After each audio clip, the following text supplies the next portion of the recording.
Okay, hey guys, this is Fox Recon. We have a difficult fueling problem, and that little line right there is what our blockage was. We have tried and tried and tried to clear it.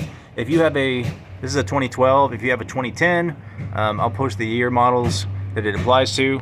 But the charcoal canister basically will clog up. You can see all these little pellets. Those are all from the charcoal canister. And on this one, we had to cut the line out to clear it, and we're going back with fuel vapor line over there on the top.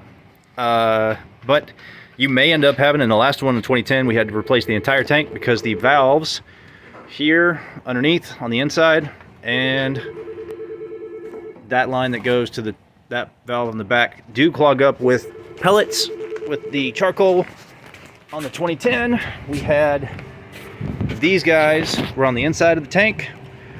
We cut them open, tried to get it cleared out, just to, after we replaced the tank, we found these things totally clogged up with charcoal, carbon pellets, and you can't really get to them deep inside the tank. So sadly, we had to do, on some of them, you're able to get just the lines that are on top of the tank and blow them out.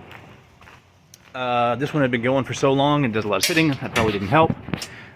Sometimes it's just the lines that will clog up, but on this one was actually that hard line, or the flex section on the between the hard lines that we cut out to fix our problem. So hope this helps somebody. What a pain.